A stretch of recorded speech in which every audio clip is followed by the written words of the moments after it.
عليكم ورحمة الله وبركاته.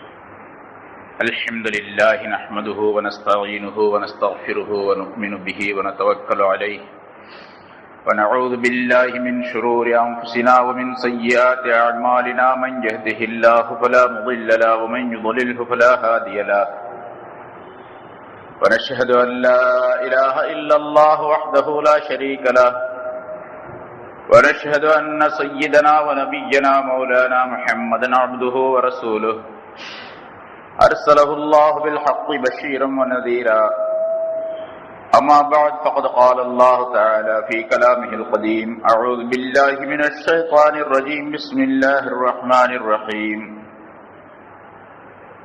وإذا قيل لهم آمنوا كما آمن الناس قالوا أنؤمن كما آمن السفهاء ألا إنهم هم السفهاء ولكن لا يعلمون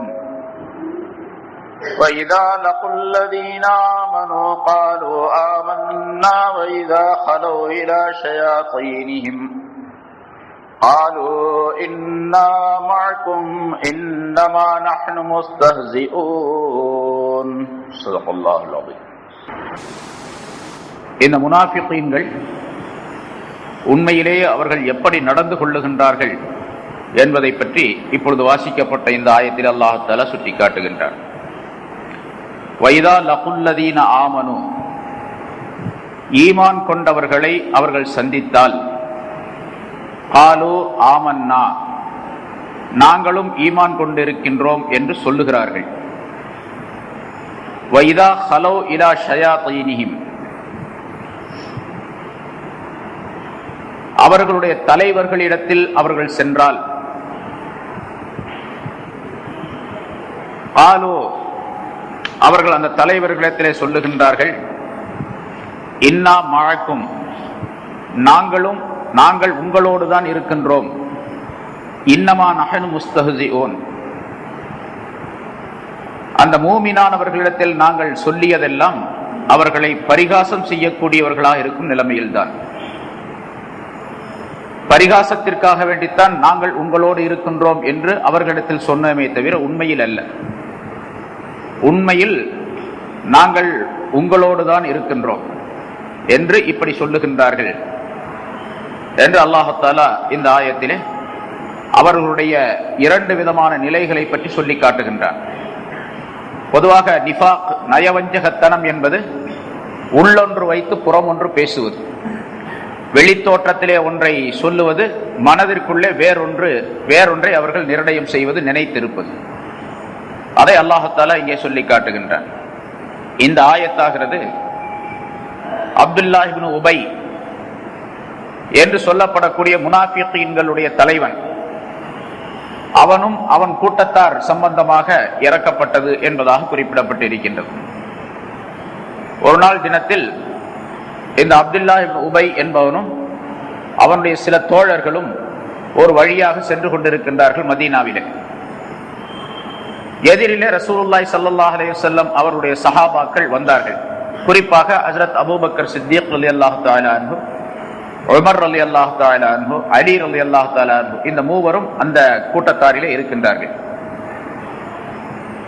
இந்த அப்துல்லாஹ் இப்னு உபை என்பவன் தன்னுடைய தோழர்களிடத்திலே தூரத்தில் அவர்கள் வரும் பொழுதே சொல்லுகின்றான், இப்பொழுது பாருங்கள், ஒரு வேடிக்கை செய்ய போகிறேன் இந்த சஹாபாக்களிடத்திலே, இவர்களை எப்படி நான் மடையர்களாக்குகிறேன் பாருங்கள் என்பதாக சொல்லிக்கொண்டே வந்தவன் சஹாபாக்களுக்கு அருகிலே வந்தவுடனே அபூபக்கர் சித்திக் ரலியல்லாஹு தஆலா அன்ஹு அவருடைய கையை பிடித்துக் கொண்டு மர்ஹபம் பி சித்திக், சித்திக்கு நற்செய்தி உண்டாவதாக,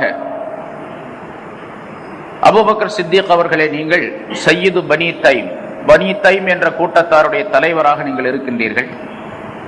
இஸ்லாத்தினுடைய மிக மூத்த ஒரு தலைவராக நீங்கள் இருந்து கொண்டிருக்கின்றீர்கள். சௌர் குகையிலே ரசூலுல்லாஹி ஸல்லல்லாஹு அலைஹி வஸல்லம் அவர்களோடு இருந்த இரண்டாவது மனிதராக அல்லாஹ் தஆலா உங்களை குர்ஆனிலே குறிப்பிடுகின்றான். உங்களுடைய உயிரையும் பொருளையும் ரசூலுல்லாஹி ஸல்லல்லாஹு அலைஹி வஸல்லம் அவர்களுக்காக வேண்டி நீங்கள் செலவு செய்தவர்களாக இருக்கின்றீர்கள் என்றெல்லாம் அவர்களை புகழ்ந்தார். அப்படி புகழ்வது வெளித்தோற்றத்தில் தான், உண்மையிலேயே மனதார அவன் புகழவில்லை. வெளித்தோற்றத்திலே அவர்களை இப்படி புகழ்வதாக நடிக்கின்றார். பிறகு உமர் ரலியல்லாஹு தஆலா அன்ஹு அவர்களுடைய கையை பிடித்துக் கொண்டு அதே மாதிரி உங்களுக்கு நற்செய்தி உண்டாவதாக என்பதாக சொல்லி, அல்லாஹ் தஆலா உங்களின் மூலமாக இந்த தீனுக்கு ஒரு பெரிய உதவியை செய்து விட்டான், சத்தியத்தையும் அசத்தியத்தையும் பிரித்து காட்டக்கூடிய மனிதராக அல்லாஹ் உங்களை அமைத்து வைத்திருக்கின்றான். ஃபாரூக் என்பதாக உங்களுக்கு ஒரு பட்டம், பிரித்து காட்டக்கூடியவர், சத்தியத்தையும் அசத்தியத்தையும் பிரித்து காட்டக்கூடியவர் என்பதாக சொல்லப்பட்டிருக்கின்றது. நீங்களும் உங்களுடைய உயிரையும் பொருளையும் ரசூலுல்லாஹி ஸல்லல்லாஹு அலைஹி வஸல்லம் அவர்களுக்காக வேண்டி செலவு செய்திருக்கின்றீர்கள் என்றெல்லாம் அவர்களையும் புகழ்ந்து சொன்னார். பிறகு மூன்றாவதாக அலி ரலியல்லாஹு தஆலா அன்ஹு அவர்களுடைய கையை பிடித்துக் கொண்டு அதே மாதிரி சொன்னார். ரசூலுல்லாஹ்வுடைய சிறிய தந்தையின் மகனாரே, நீங்கள் ரசூலுல்லாஹி ஸல்லல்லாஹு அலைஹி வஸல்லம் அவருடைய மருமகனாகவும் ஆகிவிட்டீர்கள், பனு ஹாஷிம் என்ற கிளையாருடைய தலைவராகவும் நீங்கள் இருந்து கொண்டிருக்கின்றீர்கள், ரசூலுல்லாஹி ஸல்லல்லாஹு அலைஹி வஸல்லம் அவர்களுக்கு நெருங்கிய ஒரு உதவியாளராகவும் நீங்கள் இருக்கின்றீர்கள் என்றெல்லாம் அவர்களை புகழ்ந்து சொன்னார். அப்பொழுது அலி ரலியல்லாஹு தஆலா அவர்கள் சொன்னார்கள், அப்துல்லாவே, நீ அல்லாஹ்வை பயந்து கொள், இந்த மாதிரி முனாஃபிக் தனம் எல்லாம் செய்யாதே, நயவஞ்சகத்தனமாக என்னிடத்தில் நீ பேசாதே. முனாஃபிகீன்கள் அல்லாஹுடைய படைப்புகளிலேயே ரொம்ப கெட்டவர்கள் என்பது உனக்கு தெரியும், ஆகவே இந்த மாதிரி நயவஞ்சகத்தனமாக நடிக்காதே என்பதாக சொன்னார்கள். அந்த அப்துல்லா இப்னு உபை சொன்னான், என்ன அபுல் ஹசன் அவர்களே, ஹசனுடைய அபுல் ஹசன் என்பது அவர்களுக்கு ஒரு பட்ட பெயர், அலி ரலியல்லாஹு தஆலா அன்ஹு அவர்களுக்கு. நான் சொல்லுவது உண்மையிலேயே சொல்லுகின்றேனே தவிர நிஃபாக்குத்தனமாக நான் சொல்லவில்லை. அல்லாஹ்வின் சத்தியமாக நாங்கள் கொண்டிருக்கக்கூடிய ஈமான் இருக்கின்றதே, அது நீங்கள் கொண்டிருக்கக்கூடிய ஈமானை போன்றுதான். நீங்கள் எப்படி அல்லாஹ்வின் ரசூலையும் தஸ்தீக் உண்மைப்படுத்தி இருக்கின்றீர்களோ அதே போன்றுதான் நாங்களும் அல்லாஹ்வின் ரசூலை உண்மைப்படுத்தி இருக்கின்றோம் என்பதாக சொல்லிவிட்டு அங்கிருந்து சென்று விட்டான். அவனும் அவனுடைய கூட்டத்தாரும் கொஞ்ச தூரம் சென்றவுடனே தன்னுடைய அந்த நண்பர்களிடத்திலே அவன் சொன்னான், எப்படி பார்த்தீர்களா, அவர்களை எப்படி நான் மடக்கி விட்டேன், எப்படி அவர்களிடத்திலே நான் நடித்தேன் அப்படின்னு சொல்லி காட்டு. அப்போ அந்த அவனுடைய தோழர்கள் சொன்னார்கள், நீ ரொம்ப நல்லா நடிச்சீங்க, நல்ல காரியம் செஞ்சீங்க என்பதாக சொல்லி அவனை புகழ்ந்தார்கள். இந்த சமயத்தில் தான் அல்லாஹ் தஆலா இந்த ஆயத்தை இறக்கி வைத்தார். வைதா லகுல்லதீன ஆமனு. இப்போ இந்த நிகழ்ச்சி நடந்த பின்னால இந்த முனாஃபிகீன்கள் தன்னுடைய கூட்டத்தாரிடத்தில் அவர்கள் சென்றார்கள். சென்றவுடனே அந்த அவர்களுடைய கூட்டத்தார் சொன்னார்கள், என்ன நீங்க அங்க போய் அபூபக்கர் உமர்லாம் ரொம்ப போற்றி புகழ்ந்தீங்களாமே அப்படின்னு சொல்லி கேட்டாங்க. நீங்க நம்ம கூட்டத்தில் இருக்கிற ஆளாச்சே, நீங்க அங்க போய் புகழ்ந்தீர்களாமே அப்படின்னு கேட்டபோது அப்போதான் அவங்க சொன்னாங்க, நாங்க அங்க சும்மா பரிகாசம் பண்ணோம், வேற ஒண்ணும் இல்லை, உண்மையிலேயே நாங்க அவங்கள புகழ பரிகாசத்திற்காக வேண்டி சொன்னோம் என்று இந்த அப்துல்லா இப்னு உபையும் அவனுடைய தோழர்களும் சொன்னார்கள். அந்த நேரத்தில் அல்லாஹ் தஆலா இந்த ஆயத்தை இறக்கி வைத்தான். உடனடியாக இந்த முனாஃபிகீன்கள் என்னென்ன செய்கின்றார்களோ அதையெல்லாம் ரசூலுல்லாஹி ஸல்லல்லாஹு அலைஹி வஸல்லம் அவர்களுக்கு வஹயின் மூலமாக சொல்லி காட்டிக் கொண்டே இருந்து விட்டான். இதையும் அல்லாஹ் தஆலா சொல்லிவிட்டான். வைதா லகுல்லதீன ஆமனு, ஈமான் கொண்டவர்களை அவர்கள் சந்தித்தால் அந்த முனாஃபிகீன்கள், ஆலு அவர்கள் சொல்லுகிறார்கள், ஆமன்னா நாங்கள் ஈமான் கொண்டிருக்கின்றோம் என்று சொல்லுகின்றார்கள். வைதா ஹலவ் அவர்கள் இலா ஷயாத்தீனிஹிம் தங்களுடைய தலைவர்களிடத்திலே அவர்கள் சென்றால், இன்னா மஅக்கும் நாங்கள் உங்களோடு தான் இருக்கின்றோம், இன்னமா நஹ்னு முஸ்தஹ்சிஊன் நாங்கள் பரிகாசம் தான் செய்தோம் அவர்களை, வேறு உண்மையாக அவர்களை புகழவில்லை என்பதாக சொல்லுகிறார். இந்த இடத்தில் அவர்களுடைய தலைவர்களிடத்தில் சென்றால் என்பதற்கு அல்லாஹ் தஆலா சொல்லக்கூடிய வாசகம் இலா ஷயாத்தீனிஹிம், ஷைத்தான் என்பதற்கு பன்மை ஷயாத்தீன், ஷைத்தானுடைய அந்த வார்த்தைக்கு பன்மை புளூரல் ஷயாத்தீன். ஷைத்தான்களிடம் சென்றால், ஷைத்தான்கள் அப்படிங்கிறதுக்கு தலைவர்களிடத்தில் அப்படிங்கிற கருத்து அர்த்தம். இங்கே அவர்களை பார்த்து அல்லாஹ் தஆலா ஷைத்தான்கள் என்பதாக சொல்லுகின்றார். ஷைத்தான் என்று சொன்னால் தவறான காரியங்களிலே அதிகமாக மூழ்கி கிடக்கக்கூடியவன் என்பதாக பொருள். எந்த நிலையிலும் நல்ல வழிக்கே வரமாட்டான், அவன் செய்யக்கூடிய எல்லா காரியங்களுமே தவறாகவே இருக்கும் முற்றிலும்.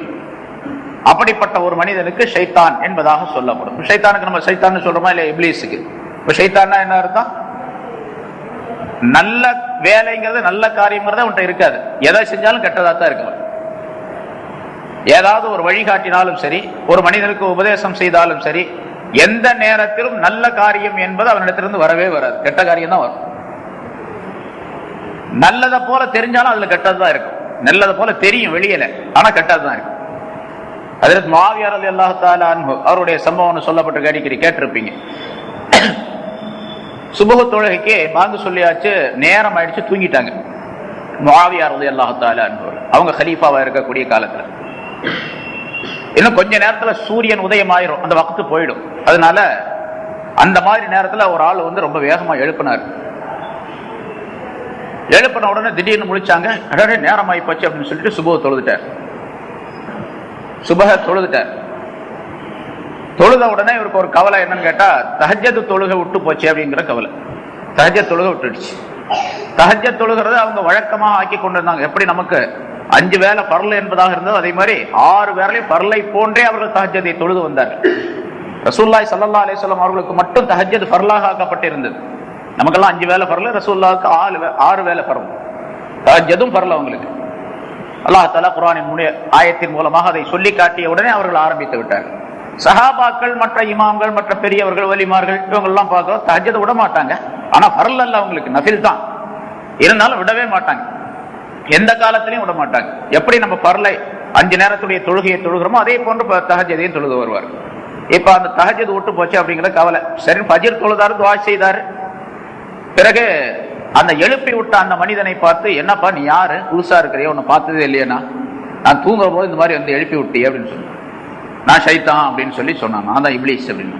பட இதனால பெரிய ஆச்சரியமா இருக்கு. இப்லீஸ் ஓ வேலை தொழுகைக்கு எழுப்பி விடுற வேலை அல்லது தூங்க வைக்கிற வேலை தானே உனக்கு, நீ ஏன் எழுப்பி விட்ட அப்படின்னு கேட்டேன். அதுலதான் என்னுடைய வேலையே இருக்குது அப்படின்னு. என்னுடைய ரகசியமே அதுலதான் இருக்கு. என்ன அது அப்படின்னு கேட்டாங்க. நான் எழுப்பி விடலன்னு வச்சுங்க, சுபஹுக்கு எழுப்பி விடல, நீங்க தூங்கிடுவீங்க. தூங்கின பிறகு சுபஹுடைய நேரம் போன பின்னால எந்திரிச்சிங்க அப்படின்னு சொன்னா உங்களுக்கு ரொம்ப கவலை வந்துடும். இப்படி தொழுக போயிடுச்சு அப்படின்னு சொல்லிட்டு. அப்படி தொழுக போனதுனால உடனே அல்லாஹ்விடத்துல இஸ்திக்ஃபார், பாவ மன்னிப்பு தேடி தௌபா செய்ய ஆரம்பிச்சிடுவீங்க. தௌபா செய்ய ஆரம்பிச்சா முன்னால என்னென்ன பாவங்கள் செஞ்சிருந்தீங்களோ எல்லாத்தையும் சேர்த்து அல்லாஹ் தஆலா மன்னிச்சிடுவான். அதனால இந்த ஒன்னோட நிக்கட்டும் அப்படிங்கிறதுக்காக தான் எழுப்பி விட்டேன். அந்த பழைய பாவங்களும் அப்படியே உங்கள்கிட்ட ஸ்டாக் இருக்கணும், அதனாலதான் எழுப்பி விட்டேன். அதானே நீ நல்லதை செய்ய மாட்டியா. இப்ப நல்லதை செய்யக்கூடிய தோற்றத்துல ஒரு கெட்டதை செய்யறான். வெளியே பார்த்தா தொழுகைக்கு எழுப்பி விடுறான், ஆனா உள்ள அந்தரங்க என்னன்னு கேட்டா அவனுக்கு கெட்டதை செய்யணுங்கிறது தான். அவருடைய பாவம் அவர்கிட்டயே இருக்கணும், போகக்கூடாது அப்படிங்கிறதுக்காக வேண்டி. இது மாதிரி நம்ம மனிதர்களுக்கு மத்தியில பல விஷயங்கள் இருக்குது. அது மாதிரி வெளி தோற்றத்துல பார்த்தா அழகா தெரியும், அது நல்லதா தெரியும், ஆனா உள்ள அதனுடைய அந்தரங்கம், அதனுடைய தூர நோக்கு இருக்கின்றதே அது கெட்டதா இருக்கு. இதெல்லாம் ஷைத்தான்களுடைய வேலை, ஷைத்தானுடைய வேலை. இப்ப அந்த வார்த்தையை அல்லாஹ் தஆலா இந்த முனாஃபிகீன்களுடைய தலைவர்கள் இருக்கின்றார்களே அவர்களுக்கு பயன்படுத்துகின்றார். குறிப்பாக மதீனாவில ஒரு 5 பேர் தலைவர்களாக இருந்தார்கள் அப்படின்னு சொல்லப்பட்டிருக்கின்றது சரித்திரத்தில். கஅப் இப்னு அஷ்ரஃப் என்று ஒரு மனிதன், அவன் மதீனாவிலே இருந்தான். அபூ புர்தா என்று ஒரு மனிதன், அவன் பனு அஸ்லம் என்ற கூட்டத்தாரை சேர்ந்தவன். அப்துல் தார் என்று ஒரு மனிதன், அவுஃப் இப்னு ஆமிர் என்று ஒரு மனிதன், அப்துல்லாஹ் இப்னு சௌதா என்று ஒரு மனிதன். இந்த 5 பேரும் அந்த முனாஃபிகீன்களுடைய மிகப்பெரிய தலைவர்களாக இருந்தவர்கள். அவர்களைத்தான் அல்லாஹ் தஆலா ஷயாத்தீன் அப்படின்னு இங்க சொல்றான். அவர்களுடைய ஷைத்தான்களின் பக்கம் சென்றால், இவர்கள்லாம் தலைவர்கள்.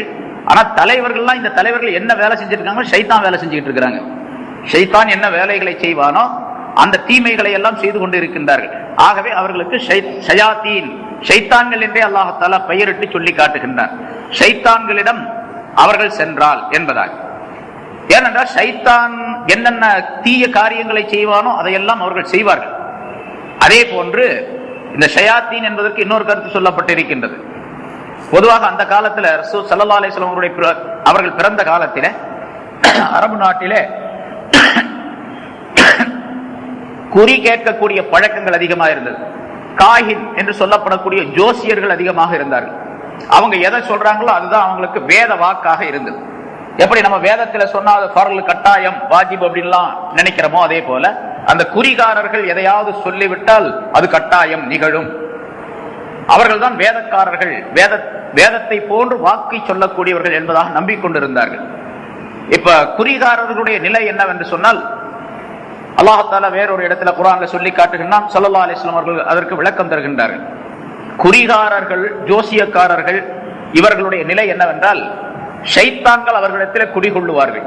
ஷைத்தான்கள் சில ஒரே ஒரு உண்மை இருக்கும், அதிலே 9 விதமான பொய்களை கலந்து அதை மக்களுக்கு மத்தியிலே சொல்லிக் கொண்டு இருப்பார்கள். அவர்கள் ஸல்லல்லாஹு அலைஹி வஸல்லம் அவர்கள் இந்த உலகத்திலே பிறப்பதற்கு முன்னதாக ஷைத்தான்கள், ஜின் வகையைச் சேர்ந்த ஷைத்தான்கள் வானுலகத்திற்கு செல்லக்கூடிய அமைப்பை அல்லாஹ் தஆலா அவர்களுக்கு தந்திருந்தான்.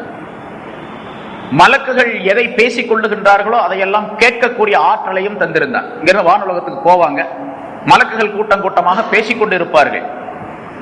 அல்லாஹ் தஆலா ஏதாவது கட்டளைகளை சொல்லி இருப்பான், இன்னென்ன விஷயங்களை இன்னென்ன இடத்திலே உலகத்திலே ஏற்படுத்த வேண்டும் என்பதாக சொல்லி இருப்பான். அதையெல்லாம் மலக்குகளிடத்தில் அல்லாஹ் தஆலா ஒப்படைத்திருப்பான். அந்த மலக்குகள் அதை பற்றி ஆலோசனை செய்து கொண்டிருப்பார்கள், பேசிக் கொண்டிருப்பார்கள்.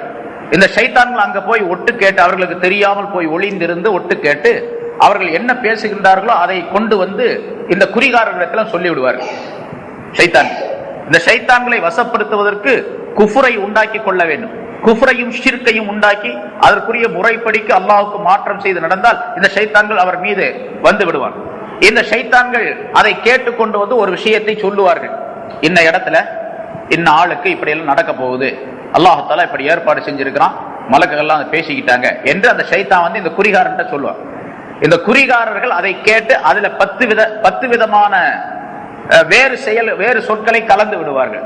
ஒன்ன சொல்லினா அது கூட 9 சேர்த்து 10ஆக ஆக்கி அவரிடத்தில் யார் குறி கேட்க வருகின்றார்களோ, ஜோசியம் கேட்க வருகின்றார்களோ அவரிடத்தில் அந்த 10 விஷயத்தை சொல்லிடுவான்.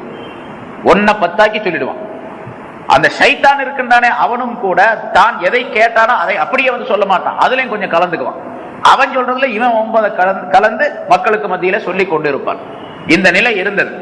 ரசூலுல்லாஹி ஸல்லல்லாஹு அலைஹி வஸல்லம் அவர்கள் பிறந்த உடனேயே இந்த வானுலகத்திற்கு இந்த ஷைத்தான்கள் செல்லுவது தடை செய்யப்பட்டது, நபி அவர்களுடைய வருகையின் காரணமாக.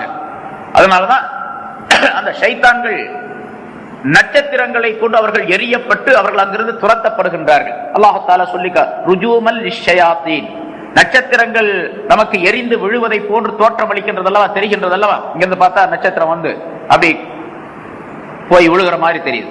அது அல்லாஹ் தஆலா சொல்லுகின்றான், ஷைத்தான்களை எரிவதற்காக வேண்டி என்று அல்லாஹ் சொல்லுகின்றான். நட்சத்திரங்களை கொண்டு ஷைத்தான்களை மலக்குகள் எரிகின்றார்கள், வானுலகத்திற்கு வரவிடாமல் தடை செய்கின்றார்கள். இப்பொழுது அந்த ஷைத்தான்களுடைய வருகை, அதாவது வானுலகத்திற்கு செல்லுவது குறைந்து விட்டது. இவர்கள் கற்பனையாக இந்த ஷைத்தான்கள் சில விஷயங்களை கற்பனை செய்து கொண்டு வந்து இந்த குறிகாரர்களிடத்தில் சொல்லுவார்கள். இந்த குறிகாரர்கள் ஷைத்தான்கள் சொல்லுவதை போன்றே மக்களுக்கு சொல்லி காட்டுவார்கள். இப்போ இந்த குறிகாரர்கள் யார்? இவர்கள் ஷைத்தான்கள். குறிகாரர்கள் ஷைத்தானுடைய சொல்லை கேட்பதின் காரணமாக இவர்களும் ஷைத்தான்கள். அந்த குறிகாரர்களை அல்லாஹ் தஆலா இங்கே குறிப்பிடுகின்றான். வைதா ஹலோ இலா ஷயாத்தீனிஹிம், அவர்களுடைய ஷைத்தான்களின் பக்கம் இவர்கள் சென்றால், இந்த குறிகாரர்களிடத்திலே சென்றால், காலு இன்னா மஅக்கும், நாங்கள் உங்களோடு தான் இருக்கின்றோம் என்பதாக சொல்லுகிறார்கள் என்று மற்றொரு கருத்தும் விளக்கப்பட்டிருக்கின்றது. முதல்ல சொன்ன அர்த்தம் தான் பெரும்பாலான உலமாக்கள் சொல்லுவது. சில முஃபஸ்ஸிரீன்கள் இந்த கருத்தையும் சொல்லி காட்டுகின்றார்கள். இவர்கள் அந்த குறிகாரர்களிடத்திலே சென்று அவர்கள் சொல்லக்கூடிய விஷயங்களை கேட்டு செயல்படக்கூடிய நிலையில் இருந்த காரணத்தால் அந்த ஷைத்தான்களிடத்தில், குறிகாரர்களிடத்தில் இவர்கள் சென்றால், நாங்கள் உங்களோடு தான் இருக்கிறோம், அவங்கள்ட்ட போய் சும்மா பரிகாசம் செய்தோம் என்பதாக சொல்லிக் கொள்ளுகின்றார்கள் என்று அல்லாஹ் தஆலா குறிப்பிடுகின்றார். சரி, இப்ப அல்லாஹ் தஆலா இந்த மனிதர்களை பார்த்து ஷைத்தான்கள் அப்படிங்கிறான். மனுஷனை பார்த்து ஷைத்தான் சொல்லலாமா? ஒரு ஆளை பார்த்து ஏய் ஷைத்தான் அப்படின்னு சொல்லலாமா? அப்படின்னா சொல்லலான்னு தெரியுது. யார் ஷைத்தான் வேலை செய்து கொண்டு இருக்கின்றானோ அவனை பார்த்து ஷைத்தான்னு சொல்லலாம். அல்லாஹ் தஆலா குர்ஆனிலே சொல்லும் பொழுது வேற ஒரு ஆயத்துல வகதாலிக ஜஅல்னா லிகுல்லி நபியின் அதுவன் ஷயாத்தீனல் இன்சி வல் ஜின் என்பதாக குறிப்பிடுகின்றான். இவ்வாறே நாம் ஒவ்வொரு நபிக்கும் மனிதர்கள் ஜின்களிலிருந்து ஷைத்தான்களை எதிரிகளாக நாம் ஆக்கியிருந்தோம் என்று அல்லாஹ் தஆலா சொல்லுகின்றான்.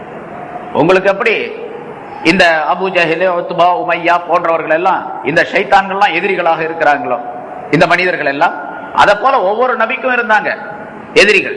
அந்த எதிரிகள் ஜின்களில் மட்டுமல்ல, ஷைத்தான்கள் மனிதர்களிலும் ஷைத்தான்கள் இருக்கின்றார்கள் என்று அல்லாஹ் தஆலா சொல்லுகின்றான். அப்ப ஷைத்தான் வேலை செய்யக்கூடிய மனிதனை பார்த்து ஷைத்தான் சொல்றதுல ஒன்னும் குற்றம் இல்லை என்பதையும் அல்லாஹ் தஆலா குறிப்பிடுகின்றார். ஸல்லல்லாஹு அலைஹி வஸல்லம் அவர்கள் ஒரு தடவை துஆ கேட்கும் பொழுதும் கூட இப்படி துஆ கேட்டு இருக்கின்றார்கள். நஊது பில்லாஹி மின் ஷயாத்தீனில் இன்சி வல் ஜின் அப்படின்னு கேட்டாங்க. ஹஜ்ரத் அபூ ஸர் ரலியல்லாஹு தஆலா அவர்கள் சொல்லி காட்டுகின்றார்கள், ஜின்கள் மனிதர்கள் ஜின்களுடைய ஷைத்தானை விட்டு அல்லாஹ்விடத்தில் நான் பாதுகாப்பு தேடுகிறேன் அப்படின்னு சொன்னாங்க. நாங்கள் பாதுகாப்பு தேடுகிறோம் என்று ஸல்லல்லாஹு அலைஹி வஸல்லம் அவர்கள் சொன்ன பொழுது ஹஜ்ரத் அபூ ஸர் ரலியல்லாஹு தஆலா அவர்கள் கேட்கின்றார்கள், யா ரசூலல்லாஹ் அவலில் இன்சானி ஷயாத்தீன், மனிதர்களும் ஷைத்தான்கள் இருக்கிறார்களா என்பதாக கேட்டார்கள். ஆம் இருக்கிறார்கள் என்பதாக ஸல்லல்லாஹு அலைஹி வஸல்லம் அவர்கள் பதில் சொன்னார்கள் என்பதாக குறிப்பிடப்படுகின்றது. இங்கே ஜின்களிலே ஷைத்தான்கள் இருக்கின்றார்களே, அந்த ஷைத்தான்கள் எப்பொழுதுமே கெட்டதைத்தான் சொல்லிக் கொண்டிருப்பான், நல்லதை சொல்லவே மாட்டான். ஆனா மனிதர்களிலே ஷைத்தான்கள் இருக்கின்றார்களே, அவர்களை ஷைத்தானே தெரிஞ்சு கொள்ள முடியாது. இந்த ஜின்களிலே ஷைத்தான் செய்யக்கூடிய தீமைகளை விட மனிதர்களிலே இருக்கக்கூடிய ஷைத்தான்கள் அதிகமான தீமையை செய்யக்கூடிய சூழ்நிலையும் சில வேளைகளிலே ஏற்பட்டுவிடும். மனிதனுடைய ஈமானை கெடுப்பதற்கு அல்லது தவறான வழியிலே இவனை இழுத்துச் செல்வதற்குரிய வழிவகைகளை செய்வதற்குரிய காரியங்களை எல்லாம் இந்த மனிதர்களிலே உள்ள ஷைத்தான்கள் செய்து விடுவார்கள். அதனால ஸல்லல்லாஹு அலைஹி வஸல்லம் அவர்கள் இப்படி துஆ கேட்டிருக்கின்றார்கள். நம்மையும் கேட்கும்படியாக அதன் மூலமாக ஸல்லல்லாஹு அலைஹி வஸல்லம் அவர்கள் சுட்டி காட்டுகின்றார்கள். வெறுமனே ஷைத்தானை விட்டு இப்ப அஊது பில்லாஹி மினஷ் ஷைத்தானிர் ரஜீம் அப்படின்னு எல்லா நிலைகளிலும் சொல்லிக் கொள்ள வேண்டும். குர்ஆன் ஓதும் பொழுதும் அல்லது ஷைத்தானுடைய செயல்கள் ஊசாட்டங்கள் எப்பொழுதெல்லாம் ஏற்படுகின்றனோ அந்த நேரங்களில் எல்லாம் ஏதாவது மனதில் சில பேர் நம்மள்ட்ட வர்றாங்க, சொல்றாங்க, ஹஜ்ரத் இந்த மாதிரி மனசுல இப்படி எல்லாம் ஒரு வஸ்வாஸ் ஒரு ஊசாட்டம் வருது அப்படின்னு சொல்றாங்க. அல்லாஹ் தஆலா குர்ஆனிலே சொல்லி காட்டுகின்றான், ரப்பி அஊது பிக மின் ஹமஸாத்தி ஷயாத்தீன் வ அஊது பிக ரப்பி அன் யஹ்துரூன் என்று அந்த நேரத்தில் சொல்லிக் கொள்ளும்படியாக அல்லாஹ் தஆலா சொல்லி காட்டுகின்றான். ரப்பி அஊது பிக மின் ஹமஸாத்தி ஷயாத்தீன், ஷைத்தான்களுடைய தூண்டுதல்களை விட்டும் யா ரப்பி உன்னிடத்தில் நான் பாதுகாப்பு தேடுகிறேன். அஊது பிக மின் ஹமஸாத்தி ஷயாத், ஹமஸ் என்று சொன்னால் குத்துதல், விரல்ல குத்துறது. அது போல ஷைத்தான் வந்து நம்முடைய மனசுல குத்துவான், இதயத்தில். நீ இன்னென்னதை நினைச்சு பாரு, என்னென்னதை ஞாபகம் செய்து பார், என்னென்ன சிந்தனைகள் உனக்கு வர வேண்டும் என்பதாக சொல்லி குத்துவான். தொழுகையில தக்பீர் கட்டினோட தான் எல்லா நினைப்பும் வரும். ஊர்ல இருக்கிற நினைப்பு, வீட்டுல இருக்கிற நினைப்பு, எல்லா நினைப்பு வரும். எங்கேயாச்சும் மறந்து போச்சுன்னா அதுவும் அப்பத்தான் நினைப்பு. இதெல்லாம் ஷைத்தானுடைய வஸ்வாஸ், ஹமஸாத் என்று சொல்லப்படும். அதற்கு அபூ ஹனீஃபா ரஹ்மத்துல்லாஹி அலைஹி அவர்கள், இமாம் அபூ ஹனீஃபா ரஹ்மத்துல்லாஹி அவர்களிடத்துல ஒரு மனிதன் சொன்னார், இமாம் அவர்களே, ஒரு பொருளை, ஒரு பணமோ அல்லது பொருளோ ஒரு இடத்துல நான் புதைச்சு வச்சிருந்தேன். ஆனா அந்த இடம் எது அப்படின்னு எனக்கு மறந்து போச்சு. இப்ப நான் என்ன செய்யறதுன்னு கேட்டாங்க. அவன் தேடி தேடி பார்த்தான், எந்த இடத்துல புதைச்சு வச்சாலும் அது தெரியல. இந்த காலத்துல பேங்க்ல போட்டு வைக்கிறதுக்கு, அதனால அவன் பேங்க் வந்து அந்த நிலம் தான் எங்கேயோ ஒரு இடத்துல புதைச்சு வச்சான். புதைச்சு வச்சு மறந்து போச்சு, எந்த இடத்துல வச்சிருக்கிறோம் அப்படிங்கிறது தெரியல. இமாம் அவர்களிடத்துல வந்து சொன்னா இந்த மாதிரி மறந்து போச்சு அப்படின்னு. உடனே இமாம் அபூ ஹனீஃபா ரஹ்மத்துல்லாஹி சொன்னாங்க, நீ அல்லாஹ்ட்ட துஆ செய்ப்பா, போய் ஒது செஞ்சுட்டேன், 2 ரக்காயத்து தொழுது அல்லாஹ்ட்ட கேளு, உனக்கு நீ தொழுது முடிச்சோன்னா அல்லாஹ் தஆலா அந்த இடத்த உனக்கு நினைவுல கொண்டு வரக்கூடும் அப்படின்னு சொல்லி அனுப்புனாங்க. அதே மாதிரி ஒது செஞ்சுட்டு தக்பீர் கட்டினான். தக்பீர் கட்டி அல்ஹம்து சூரா ஓதல நினைப்பு வந்துருச்சு. அந்த இடம் எங்க நினைப்பு வந்துச்சு? தொழுகல. இன்னும் ஒரு ரக்காத்து கூட தொழுகலங்க, அல்ஹம்துலில்லாஹி ரப்பில் ஆலமீன் நினைப்பு வந்துருச்சு, எந்த இடத்துல வச்சோம் அப்படிங்கிறது. அப்படியே தக்பீரை விட்டு போட்டு ஓடனா போய் எடுத்துட்டு வந்துட்டான். எடுத்துட்டு வந்து இமாம் அபூ ஹனீஃபா ரஹ்மத்துல்லாஹி அலைஹி, இமாம் அவர்கள் நீங்க சொன்ன மாதிரி தக்பீர் கட்டினே நினைப்பு வந்துருச்சு, என்னப்பா பண்ண? தக்பீர் கட்டினே நினைப்பு வந்துச்சு, போய் எடுத்துட்டு வந்து. தொழுது முடிச்சியா இல்லையா? இல்ல அப்படின்னா. அடப்பாவி, நினைப்பு வந்துச்சு, அந்த நேரத்தில் அல்லாஹ் தஆலாவுக்கு அந்த நினைப்பை கொடுத்ததுக்கான சுக்ர் செய்யறதுக்கான 2 ரக்காத் தொழுதாவது முடிக்க கூடாதா என்று சொன்னார்களாம். அது மாதிரி எப்ப தொழுகைக்கு தக்பீர் கட்டுறோமோ அப்பதான் எல்லா நினைப்பு வரும். கடையில விட்டு போனது, வாங்கினது, கொடுத்தது எல்லாம். இதெல்லாம் ஹமஸாத்து ஷயாத்தீன். அந்த மாதிரி நேரங்கள்ல தொழுகையில கேட்க கூடாது, தொழுகையில எதை ஓதணுமோ அதை தான் ஓதணும். இந்த ரப்பி அஊது பிக மின் ஹமஸாத்தி ஷயாத்தீன் வ அஊது பிக ரப்பி அன் யஹ்துரூன் என்ற இந்த ஆயத் இருக்கின்றதே, இது ஷைத்தானுடைய ஊசாட்டம் எப்பொழுதாவது வரக்கூடிய நேரத்தில் ஓதிக்கொள்ளக்கூடிய ஆயத். அல்லாஹ் தஆலா அந்த துஆவை நமக்கு குர்ஆனின் மூலமாக சொல்லித் தருகின்றான். ஷைத்தான்களுடைய தூண்டுதல்களை விட்டு ரப்பி உன்னிடத்தில் நான் பாதுகாப்பு தேடுகின்றேன், என்னிடத்தில் அந்த ஷைத்தான்கள் வந்து குடிகொள்ளுவதை விட்டு உன்னிடத்தில் நான் பாதுகாப்பு தேடுகிறேன். ரப்பி அன் யஹ்துரூன், என்னிடத்தில் ஹாசிராவதை விட்டும் நான் உன்னிடத்தில் பாதுகாப்பு தேடுகிறேன். ரொம்ப அருமையான துஆ. ஏன்னா பல பேருக்கு, நிறைய பேருக்கு, பல பேருக்கு, எல்லாத்துக்கும் உண்டு, எனக்கும் உண்டு. சில நேரங்களில் ஷைத்தானுடைய வஸ்வாஸ் வர்றது ஒவ்வொரு நாளும் வரும், ஏதாவது ஒரு நேரத்தில் வரும். அப்படி வரக்கூடிய நேரத்தில் இந்த ஷைத்தானுடைய ஊசாட்டங்களை விட்டு பாதுகாப்பு இந்த ஆயத்தை ஓதிக்கொண்டால் நமக்கு பாதுகாப்பு ஏற்படும். எந்த அளவுக்கு மன ஓர்மையோடு அதை படிக்கின்றோமோ ஓதுகின்றோமோ அந்த அளவுக்கு ஷைத்தானுடைய பாதுகாப்பு கிடைக்கும். ஆக ஷைத்தான் இப்படி தூண்டுதல் செய்வான். இதே போல மனிதர்கள் வெளி தோற்றத்தில் மனிதர்களுக்கு கல்வில பாயக்கூடிய தன்மை கிடையாது. ஷைத்தான் தான் கல்வில ஊசாட்டத்தை போடுவான். ஷைத்தானுடைய அமைப்பு எப்படி ஸல்லல்லாஹு அலைஹி வஸல்லம் சொல்லுகின்றார்களா, ரத்தம் ஓடக்கூடிய நரம்புகளில் எல்லாம் ஷைத்தான் ஊடுருவி செல்லுகின்றான். எஜ்ரி மஜ்ரத்தம், ரத்தம் ஓடும் இடத்திலெல்லாம் ஷைத்தான் ஓடுகிறான். அப்படின்னா ஷைத்தான் உள்ள போந்து போறான்னு அர்த்தம் அல்ல, ஷைத்தானுடைய ஊசாட்டங்கள் இருக்கின்றன அப்படிங்கிற அர்த்தம். ரத்தம் ஓடக்கூடிய நாளங்களில் எல்லாம் நரம்புகள் எல்லாம் ஷைத்தான் ஓடுகின்றான். ஷைத்தானுடைய ஊசாட்டங்கள் அங்கே பாயக்கூடிய தன்மை இருக்கின்றது. அந்த ஆற்றலை அல்லாஹ் தஆலா ஷைத்தானுக்கு கொடுத்திருக்கின்றான். கல்விலே ஊசாட்டங்களை உண்டாக்கக்கூடிய தன்மை, நரம்புகளிலே பூந்து ரத்தங்களிலும் கூட அந்த உணர்வை ஊட்டக்கூடிய தன்மை ஷைத்தானுக்கு அல்லாஹ் தஆலா கொடுத்திருக்கிறான். அவன் ஜின் இனத்தை சேர்ந்த ஷைத்தான், மனித இனத்தை சேர்ந்த ஷைத்தான்கள் இருக்கின்றார்கள். இவர்கள் அப்படி கல்வை தொடுவதற்கோ அல்லது ரத்தங்களிலே ஓடுவதற்குரிய ஆற்றல் அவர்களுக்கு கிடையாது. ஆனா இவர்கள் மனிதனுடைய கல்வை திருப்பி தீய வழிகளிலே கொண்டு செல்வதற்குரிய வழிவகைகளை செய்து விடுவார்கள். சில நண்பர்களை பார்க்கிறோம், நம்ம அவங்களோட சேர்ந்திருந்தாவே போதும் எல்லா கெட்ட பழக்கமும் வந்துடும். அதாவது கெட்ட மனிதர்களோடு சேரக்கூடாது அப்படிங்கிறது குர்ஆன் ஹதீஸினுடைய விளக்கம். நம்ம சாதாரணமாக எல்லா மனிதர்களும் சொல்லக்கூடிய விஷயம். அது தீய மனிதர்களோடு சேர்ந்தால் அந்த தீய பழக்கங்கள் தான் வரும். அதனால் நல்ல மனிதர்களோடு சேர வேண்டும் என்பதும் நமக்கு விதியாக்கப்பட்டிருக்கு. அல்லாஹ் தஆலா குர்ஆன் மூலமாக சொல்லுகின்றார், ஸல்லல்லாஹு அலைஹி வஸல்லம் பல ஹதீஸ்களிலே சொல்லி காட்டுகின்றார்கள். இங்கே அது மாதிரி மனிதர்களிலே ஷைத்தான்களும் இருக்கின்றார்கள். அவர்களை விட்டும் பாதுகாப்பு தேடிக்கொள்ள வேண்டும் என்பதையும் அல்லாஹ் தஆலா குறிப்பிடுகின்றார்.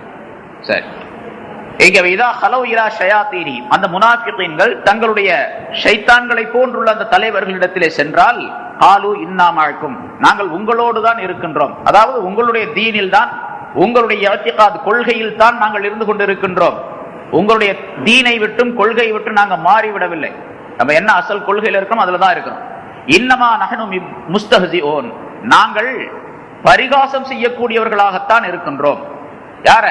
அந்த முஹம்மது ஸல்லல்லாஹு அலைஹி வஸல்லம் அவர்களையும் அவருடைய தோழர்களையும். இப்ப போய் அபூபக்கர் சித்திக், உமர், அலி ரலியல்லாஹு தஆலா அவர்களெல்லாம் புகழ்ந்து சொன்னார்களே, நீங்க அப்படிப்பட்டவர்கள் இப்படிப்பட்டவர்கள் உயர்ந்தவர்கள் தலைவர்கள் அப்படின்னு சொன்னாங்களே, இதெல்லாம் உண்மையிலேயே சொன்னதா?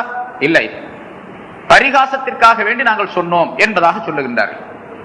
ஏனென்று சொன்னால் அப்படி அவர்களோடு சேரும் பொழுதுதான் இந்த முனாஃபிகீன்களுடைய கொள்கை என்னவென்று சொன்னால், இப்ப முஸ்லிம்களோடு சேர்ந்து சில நேரம் தொழுகைக்கும் போய்க்குவாங்க, இஷாவுக்கு வரமாட்டாங்க, ஃபஜ்ருக்கு வரமாட்டாங்க, மீதி உள்ள நேரங்களில் எல்லாம் தொழுது கொள்ளுவார்கள்.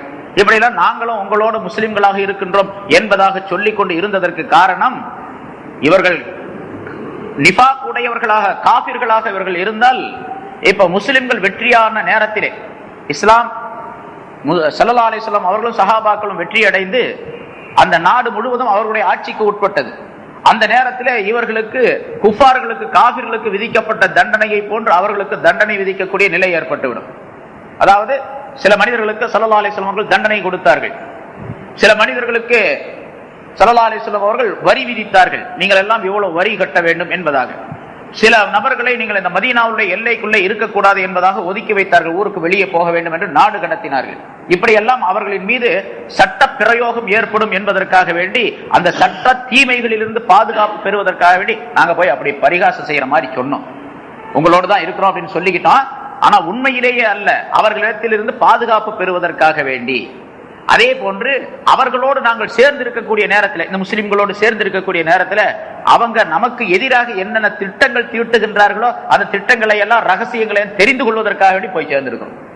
உண்மையிலே ஈமான் கொள்ளும் நோக்கம் அல்ல, அவங்களுடைய ரகசிய திட்டங்களை எல்லாம் தெரிந்து கொள்ள வேண்டும் என்பதற்காக வேண்டி. அதே போல போர் நடக்கக்கூடிய நேரத்தில் போருக்கு போற மாதிரி பாவனை செய்வோம், அங்க போர்க்களத்துல போய் பின்னால் நின்றுக்குவோம். கடைசியில பிறகு போர் முடிந்த உடனே அந்த போர் பொருள் கனிமத் பொருள்களை எல்லாம் பங்கு வைக்கக்கூடிய நேரத்தில் எங்களுக்கும் பங்கு கிடைக்கும், அதுல பெரிய பொருள் கிடைச்சிடும். அதுல இப்படியெல்லாம் நாங்கள் செய்வதற்காக வேண்டி, எங்களுக்கு லாபத்தை தேடிக்கொள்வதற்காக வேண்டி அங்க போறோமே தவிர உண்மையிலேயே நாங்க போய் மூமினாக ஈமான் கொண்டவர்களாக இல்லை, நாங்கள் பரிகாசம் செய்யக்கூடியவர்களாகத்தான் இருக்கின்றோம் என்பதாக அவர்கள் சொல்லுகின்றார்கள். இப்பொழுது அப்படி பரிகாசம் செய்வது என்பது அல்லாஹ் தஆலா அதை ஒரு கடுமையான நிலையாக சொல்லி காட்டுகின்றான். மூமின்களை பரிகாசம் செய்யக்கூடிய அமைப்பில் சொல்லுவது இருக்கின்றதே, அது மேலோட்டமாக வார்த்தையை சொல்லுவது, மனதிலே அதற்கு எதிரான எண்ணங்கள் இருப்பது இருக்கின்றது, அது ஒரு மிகப்பெரிய குற்றம் உடைய நிலை, மிகப்பெரிய குற்றமுடைய செயல் என்பதை அல்லாஹ் இங்கே சுட்டி காட்டுகின்றான். பிறகு அடுத்து சொல்லும் பொழுது அல்லாஹு யஸ்தஹ்ஸிஉ பிஹிம், அல்லாஹ் அவர்களை பரிகாசம் செய்கின்றார். இவர்கள் சொல்லுகின்றார்கள், நாங்கள் முஸ்லிம்களை பரிகாசம் செய்வதற்காக வேண்டித்தான் அப்படி அவர்களிடத்தில் போய் பேசுகின்றோம், அவர்களை புகழுகின்றோம், அவர்களோடு சேர்ந்து கொண்டிருக்கின்றோம் என்பதாக.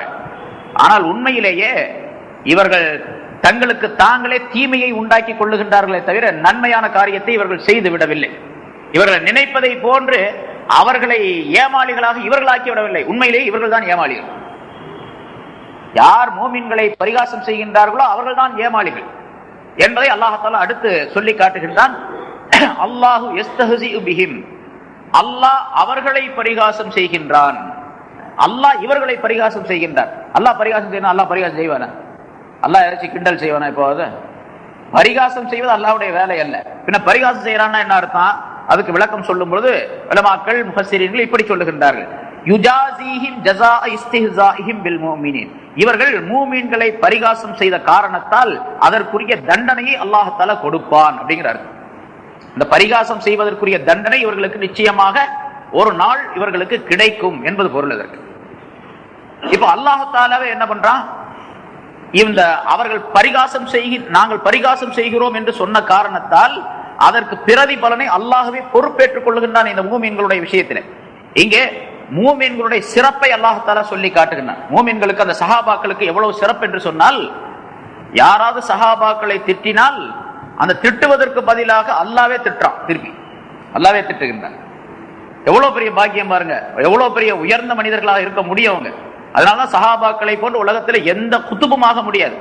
இந்த உலகம் முழுவதும் இருக்கக்கூடிய மனிதர்கள் அனைவரும் அப்துல் காதர் ஜீலானியை போல குத்துபுகளாக இருந்தாலும் கூட ஒரே ஒரு சஹாபிக்கு ஈடாக முடியாது, ஒரு சஹாபிக்கு ஈடாக முடியாது. ஏன்னா அல்லாஹ்வே பொறுப்பேற்றுக் கொள்ளுகின்றான். என்னுடைய நல்லடியார்களே, என்னுடைய மூமின்களே, என்னுடைய அடியார்களே, உங்களை இவங்க பரிகாசம் செய்யறாங்களா, நான் அவங்களை பரிகாசம் செய்யறேன், நீங்க பேசாம இருங்க என்று சொல்லுவதை போன்று இருக்குது. நீங்க ஒன்னும் கவலைப்படாதீங்க, நான் அவங்களை பார்த்துக்கிறேன் என்று சொல்லுவதை போன்று.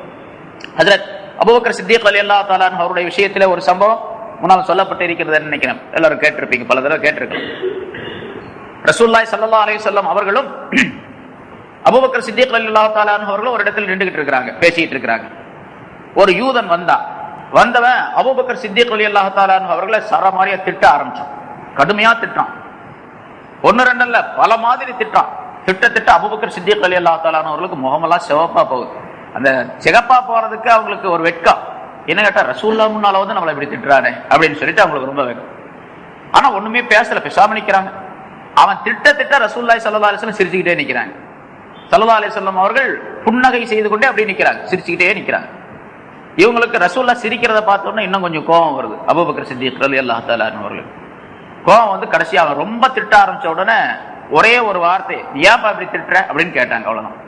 ஏன்பா என்ன போய் திட்டுற, நான் என்ன செஞ்ச உடனே அப்படிங்கிற மாதிரி ஏதோ ஒரு வார்த்தையை கேட்டாங்க.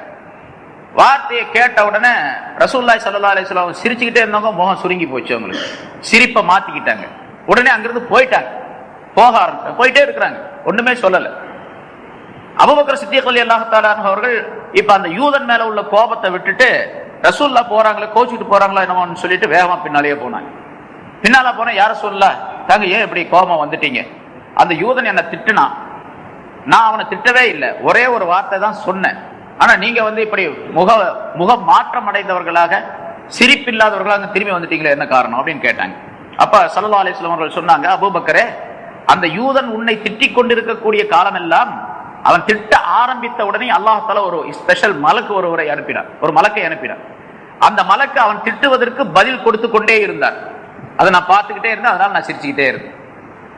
அவன் உன்னை திட்டுறான், உங்களை திட்டுறான், திட்டும் போதெல்லாம் அந்த திட்டுக்கு பதில் யாரு சொல்றா, மலக்கு. அந்த மலக்கு சொல்லிக்கிட்டே இருக்கிறார், அந்த மலக்கு சொல்லிக்கிட்டே இருக்கிறார். நீ நாசமா போயிடுவ அப்படின்னு சொல்லியிருந்தான்னு வச்சுங்க, நீ தான் நாசமா போயிடுவ அப்படின்னு அவர் சொல்றாரு. உன்னை என்ன பண்ற பார் அப்படின்னு சொல்றாரு. அவன் சொல்றான், இந்த மலக்கு சொல்றாரு உன்னை என்ன பண்ற பார் அப்படின்னு, உன்னை என்ன பண்ற பார் அப்படி இவர் சொல்றாரு. இப்படி அதை பார்த்த உடனே உங்களுக்கு பதிலா அல்லாவே ஒரு தான் பொறுப்பேற்றுக் கொண்டு ஒரு மலக்கு அனுப்பி உங்களுக்கு பதில் சொல்ல வச்சிருக்கான்னு பார்த்தோன்னே எனக்கு ரொம்ப ஆனந்தமா இருந்துச்சு, நான் சிரிச்சுக்கிட்டே நின்றேன்.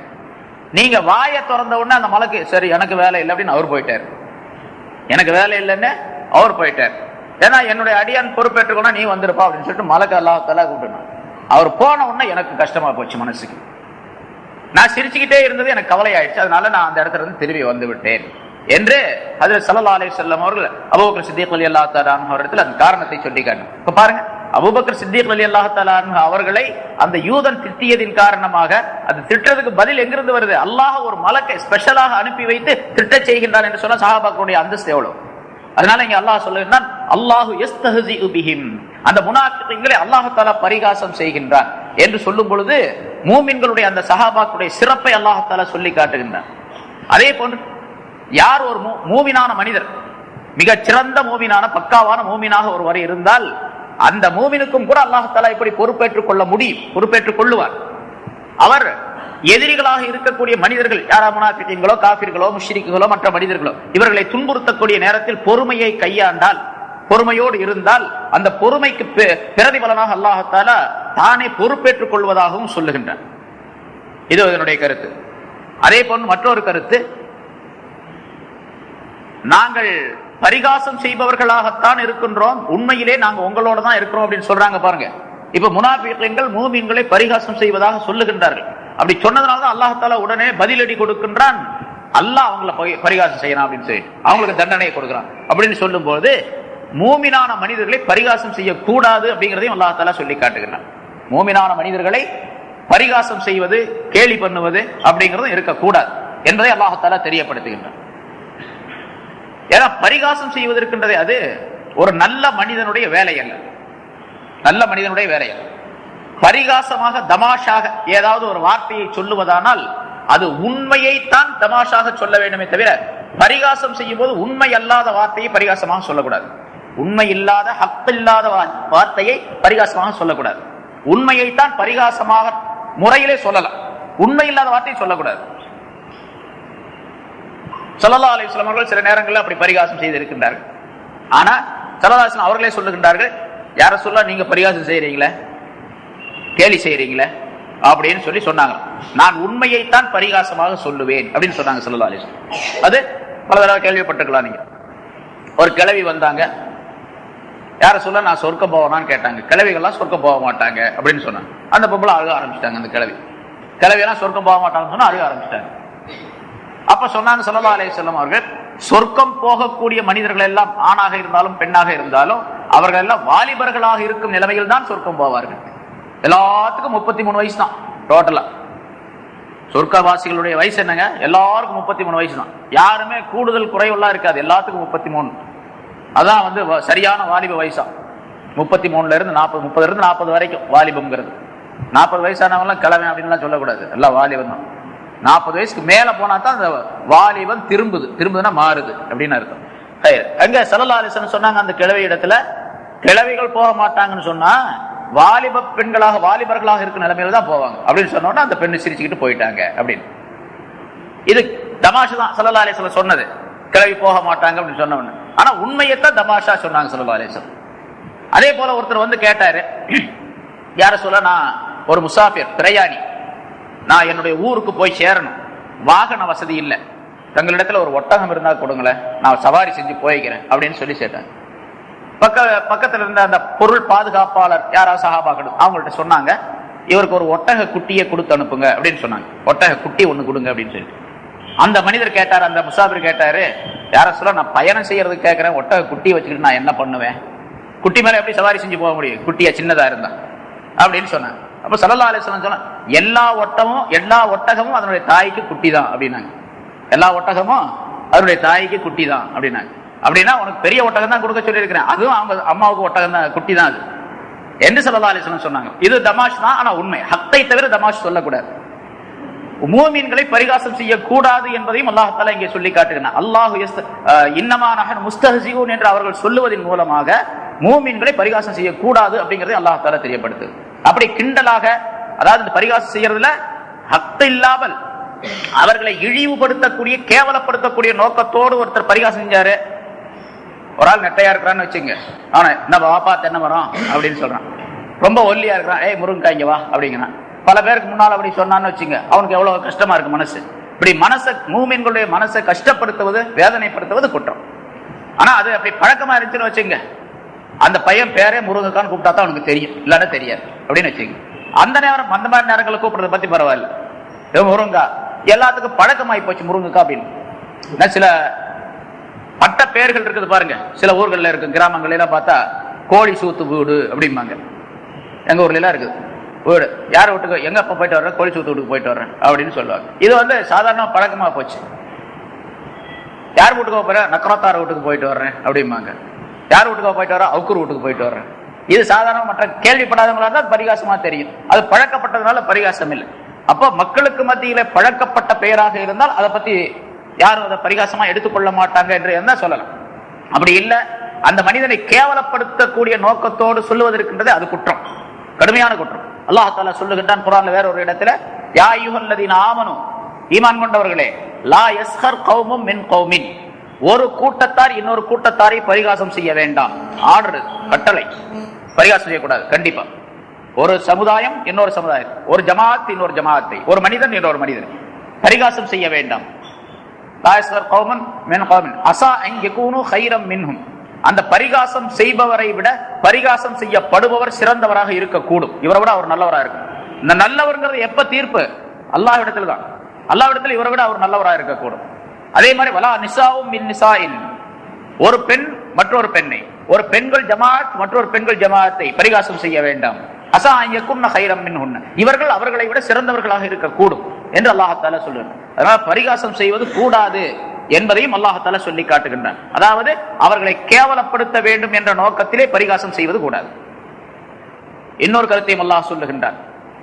இந்த பரிகாசம் செய்வது அப்படிங்கிறது அல்லாஹ் உடையவர்களை, அதாவது மூமின்களை பரிகாசம் செய்வது அல்லாஹ்வை பரிகாசம் செய்வதை போல. மூமின்களை பரிகாசம் செய்யறது அல்லாஹ் பரிகாசம். அதனாலதான் இன்னமா நஹ்னு முஸ்தஹ்சிஊன் அப்படின்னு அந்த முனாஃபிகீன்கள் சொன்ன உடனே அல்லாஹ் திருப்பி சொல்றான், அல்லாஹு யஸ்தஹ்சி பிஹிம், அல்லாஹ் அவர்களை பரிகாசம் செய்கின்றான் அப்படின்னு சொன்னான். இப்ப அல்லாஹ்வே பரிகாசம் செய்கின்றான் சொல்லும்போது அல்லாஹ்வுக்கு தான் கோபம் வருது. மூமின்களை பரிகாசம் செய்வது அல்லாஹ்வை பரிகாசம் செய்வதை போன்றுதான். அதே போன்று இதுக்கு நேர் எதிரான கருத்தும் அதே மாதிரி தான். மூமின்களை மஹப்பத் வைப்பது அல்லாஹ்வை மஹப்பத் வைப்பதை போன்றுதான் அப்படிங்கிற கருத்தும் அங்க தெரியப்படுத்தப்படுது. மூமின்களை பிரியம் வைப்பதும் அல்லாஹ்வை பிரியம் வைப்பதை போலதான். மூமின்களை பிரியம் வைத்தால் அவர் அல்லாஹ்வை பிரியம் வைத்தவராகவே ஆவார். அதிலே குறிப்பாக சஹாபாக்களை பிரியம் வைத்தால் அல்லாஹ்வை பிரியம் வைத்தவராக ஆவார். சஹாபாக்களை பிரியம் வைப்பது, ஸல்லல்லாஹு அலைஹி வஸல்லம் அவர்களை பிரியம் வைப்பது ஃபர்ல், கட்டாயம் ஒவ்வொரு மனிதரின் மீது. ஸல்லல்லாஹு அலைஹி வஸல்லம் அவர்களை மஹப்பத் வைப்பது ஃபர்ல், ஒவ்வொரு மூமினான மனிதரின் மீது. அதே போன்று சஹாபாக்களை பிரியம் வைப்பதும் அது நபியுடைய சுன்னத்தை சார்ந்தது என்பதாக சொல்லப்பட்டு இருக்கின்றது. எல்லாம் சில இமாம்களிடத்தில் உலமாக்களிடத்தில் அது வாஜிப் என்ற அந்தஸ்திற்கு உயர்த்தப்பட்டது. ஏனென்று சொன்னால் சஹாபாக்களை பிரியம் வைக்கும் பொழுதுதான் சஹாபாக்களுடைய நடைமுறைகளை நாம் ஏற்றுக்கொள்ள வேண்டும் என்ற மனப்பான்மை வரும், அந்த வழியில செல்லக்கூடிய மனப்பான்மை வரும். அதனால பிரியம் வைப்பது வாஜிப் என்பதாக சிலர் சொல்லுகின்றார்கள். சரி, இப்ப அல்லாஹு யஸ்தஹ்சிஉ பிஹிம், அல்லாஹ் அவர்களை பரிகாசம் செய்யணும். இப்ப இந்த விளக்கங்கள்லாம் இப்ப சொல்லப்பட்டது. அதே போன்று அல்லாஹ் பரிகாசம் செய்கிறான் அப்படின்னு சொன்னா இந்த உலகத்தில என்ன, அதாவது தண்டனை கொடுக்கின்றான் அர்த்தம். முதல்ல சொன்னபடி இந்த உலகத்திலும் சில தண்டனைகள், ஆகிரத்திலும் சில தண்டனைகள் அவர்களுக்கு. உலகத்துல என்ன தண்டனை? அவர்களுக்கு இங்கேயும் இல்லாம அங்கேயும் இல்லாம இருக்கக்கூடிய நிலை. அவர்களுக்கு அல்லாஹ் ரசூலிடத்திலே மதிப்பு கிடையாது, மூமின்களிடத்திலும் மதிப்பு கிடையாது. இந்த மதிப்பில்லாமல் அவர்கள் கேவலப்படுத்தப்படக்கூடிய நிலை இருக்கின்றதே, அதுவே அவர்களுக்கு தண்டனை. அதுவே அவர்களுக்கு தண்டனை உலகத்துல. பிறகு ஆகிரத்திலும் இவர்களுக்கு இதே மாதிரி பரிகாசம் என்பது நிகழும். அங்கே அல்லாஹ் பரிகாசம் செய்கிறாங்கிறது ஆகிரத்திலும் நிகழும். ஆகிரத்தில் என்ன பரிகாசம் அப்படின்னு கேட்டா, அதற்கு இப்னு அப்பாஸ் ரலியல்லாஹு தஆலா அன்ஹு அவர்கள் எதற்கு விளக்கம் சொல்லும்போது குறிப்பிடுகின்றார்கள், சொர்க்கத்தினுடைய மூமின்கள்லாம் சொர்க்கத்துக்கு போன பின்னால, அதான் கேள்வி கணக்கு கேட்கப்பட்டு எல்லாம் சொர்க்கம் போன பின்னால இந்த முனாஃபிக்குகள் தடுமாறி கொண்டு இருப்பார்கள். அப்போ ஒரு சொர்க்கத்தில் ஒரு வாசலை திறந்து, சொர்க்கத்தினுடைய ஒரு வாசலை திறந்து வைத்துக் கொண்டு இந்த முனாஃபிக்குகளை எல்லாம் அழைப்பான் அல்லாஹ் தஆலா மலக்குகளின் மூலமா. இங்க வாங்க வாங்க சொர்க்கத்துல போங்க, எல்லாம் சொர்க்கத்துக்கு போங்க, வாசல் திறந்து இருக்குது. இந்த முனாஃபிக்குகள் கூட்டமா ஓடுவாங்களாம். ஓடி போனோன்னு கதவு கிட்ட பண்ணோம், அந்த கதவை சாத்திடுவாங்க.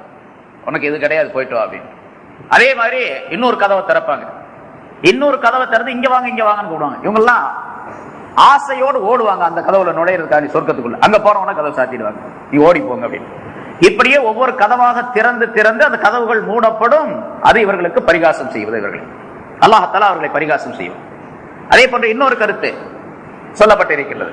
சிராத்துல் முஸ்தகீம் என்ற பாலத்தில் நடந்து செல்லக்கூடிய நேரத்தில் எப்படி இந்த உலகத்தில் இந்த முனாஃபிக்குகள் மூமின்களோடு ஒட்டிக்கிட்டு இருந்தாங்களோ சில லாபத்துக்காக வேண்டி, முன்னால சொல்லாம அந்த மாதிரி லாபத்துக்காக வேண்டி ஒட்டிக்கிட்டு இருந்தாங்க மூமின்களோடு.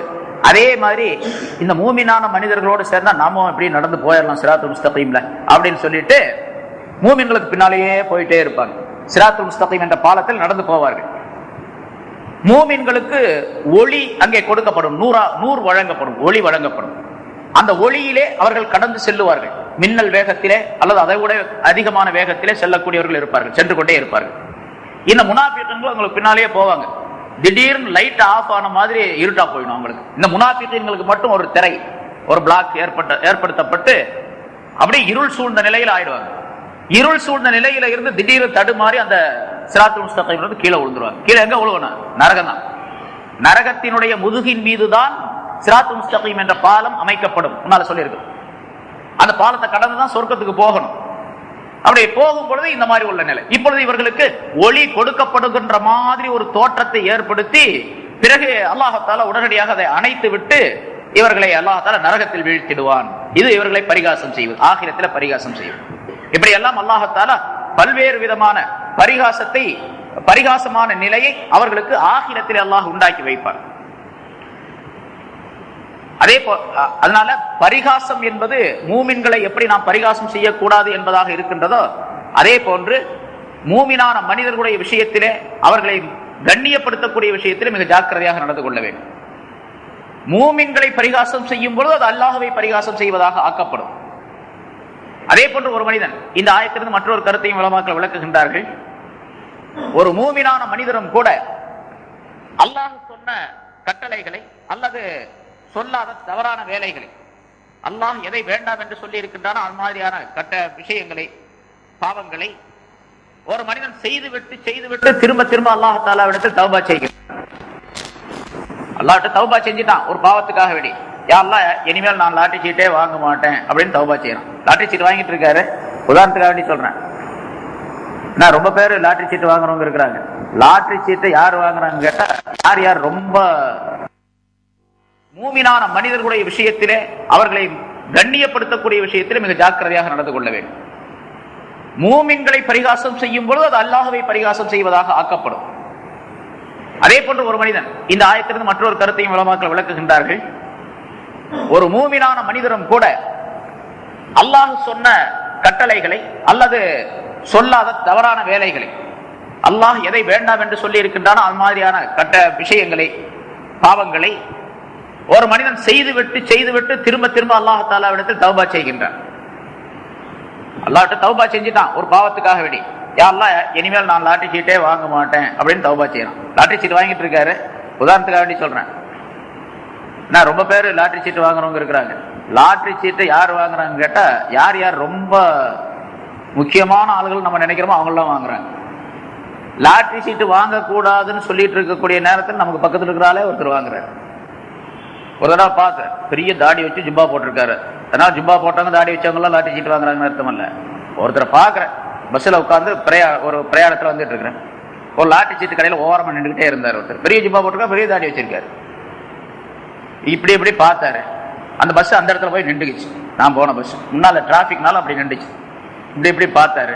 டபக்குன்னு சோப்புல கையை விட்டாரு. எவ்வளவோ காசை எடுத்தாரு. அந்த லாட்டரி சீட் கடை பலகையில வச்சிருக்காம பாருங்க, அதுல அப்படி நீட்டினாரு. வேகமா வாங்கினார். வாங்கி டபக்குன்னு சோப்புல வச்சுட்டு போயிட்டாரு. நான் நேரடியா பார்த்தது. இது மாதிரி ரொம்ப பேர் இருக்கிறாங்க. எப்படியாவது 1 கோடி ரூபாய் கிடைக்காதா, 1.5 லட்சம் 2 லட்சம் கிடைக்காதா அப்படின்னு பாக்குறாங்க. இப்ப கிடைச்சது ஹராம் அப்படிங்கறதே தெரிய மாட்டேங்குது.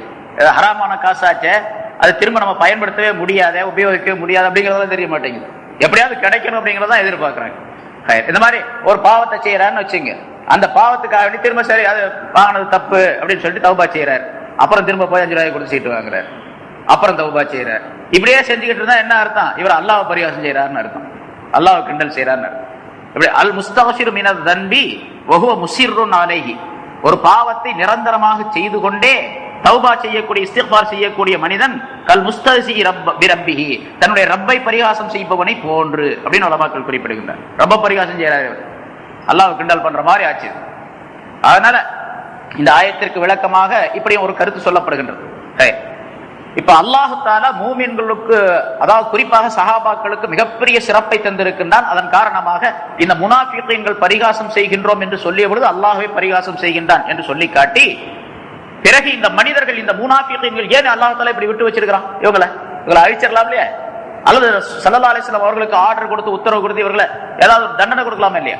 முனாஃபிகீன்கள் நல்லா தெரியுது, ஏன் விட்டு வச்சிருக்காங்க என்று சொன்னால், அது அந்த நேரத்தினுடைய ஒரு சூழ்நிலைக்காக வேண்டி, லாபத்திற்காக வேண்டி. அந்த நேரத்தில் இந்த முனாஃபிகீன்கள், இப்ப அப்துல்லா இப்னு உபை, அவனை சேர்ந்த சில மனிதர்கள், இவர்கள்லாம் பக்கா முனாஃபிகீன்கள் என்று நல்லா தெரியும். கிட்டத்தட்ட 300 பேருக்கு மேல இந்த மாதிரி இருந்தாங்க. உஹது போர்ல 300 பேர் கலந்து கொண்டார்கள். முன்னால அது சம்பவத்துல வந்து சொல்லப்பட்டிருக்கின்றது. உஹது போருக்காக வேண்டி 1000 நபர்கள் கிளம்பினார்கள். 1000 சஹாபாக்கள்ல, மூமின்கள்ல, முஸ்லிம்கள் 1000 பேர். அவங்க 300 பேர் முனாஃபிகீன்கள். உஹது போருக்காக வேண்டி அந்த உஹது போர்க்களத்தை நோக்கி போய் கொண்டிருக்கக்கூடிய நேரத்துல, நாங்க மதீனாவுக்குள்ளேயே இருந்து போர் செய்தா தான் வருவோம், மதீனாவை விட்டு வெளியே போனீங்கன்னா நாங்க வரமாட்டோம் அப்படின்னு சொல்லிட்டு அந்த 300 பேரும் திரும்பி வந்துட்டாங்க. 300 பேரும் திரும்பி வந்துட்டாங்க. 700 பேர் தான் உஹது போர்ல கலந்து கொண்டவர்கள் மூமின்கள்.